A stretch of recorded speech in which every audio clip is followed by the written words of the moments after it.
松田さん、こんにちは。こんにちは。今日は何を教えてくれるんでしょうか。今日はですね、お客様から YouTuber のお客様からですね、リクエストがありまして、資材の紹介をしてもらえないだろうかという話がありまして、やっとそこにたどり着くことができました。去年のすいません、安間さんか。大阪に行った時、神戸に行った時からずっと引きずってました。1年かかりました。すいません。はい、ちょっと資材の紹介をしていきたいと思いますので、よろしくお願いします。はい。響き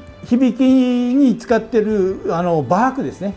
これニュージーランドから輸入されたバークなんですよ。バーク、松の皮の中粒タイプっていうやつですね。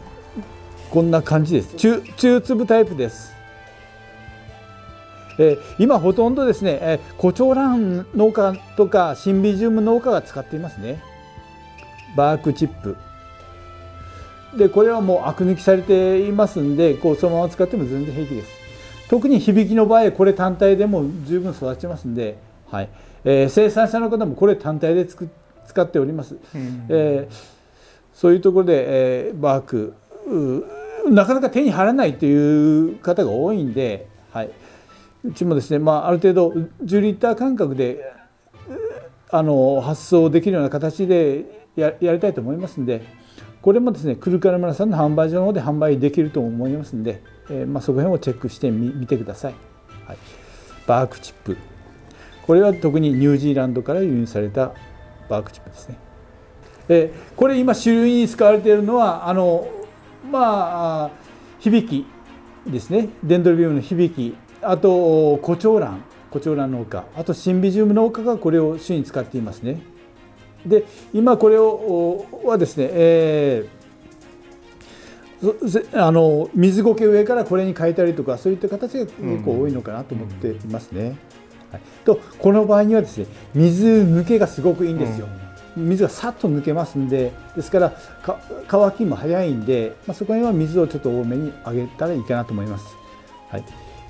そこには水がスッと抜けますんで、やるときはたっぷりやらないとなかなか染みませんからね。そこには気をつけてください。次はですね、ベラボン、ヤシの実のチップです。それもアク抜きしたやつが手に入っておりますんで、これも10リッター間隔で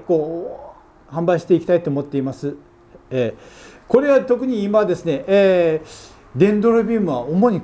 生産者これを使っていますね。これ単体で作っている人が ほとんどです。はい、で十分根が育ちます。でこれもですね、水抜けがすごくいいんで、水やるときはたっぷりやってください。でもある程度水持ちもいいです。置く場所によって乾き具合がちょっと変わってきますんで、乾いたら水をあげるというパターンですね。いつもジュクジュクじゃない方がいいです。はい、水もスッと抜けるけど、水も持ちもある程度いいところもありますんで、はい、そこにはちょっと注意してください。デンドロビウム全体で使えると思います。なかなかこれも流通していません。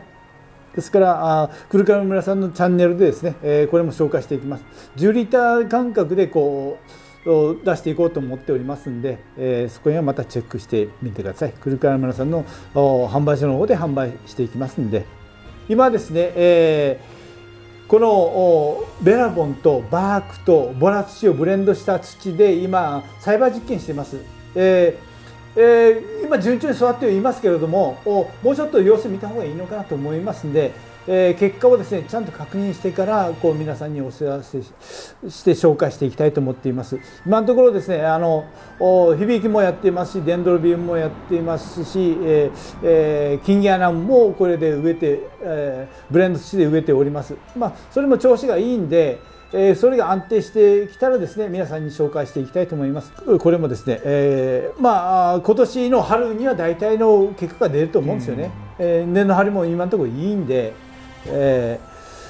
これもですね、雑誌もちょっと載っていたんで、他で紹介しているところも多分あったと思います。ベラボンとボラ土とバークのブレンド土、はい、それも今から多分普及していくんじゃないかと思っていますね。産業界全体ですね。そこら辺もですね、ちょっと実証実験を踏まえて、ちゃんとした結果が出た時にですね、皆さんにものとして紹介していきたいと思いますので、よろしくお願いいたします。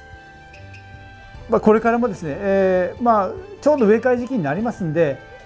すぐ対応できるような形でしたいと思いますんで、皆さんもし欲しい方はですね、くるから村さんの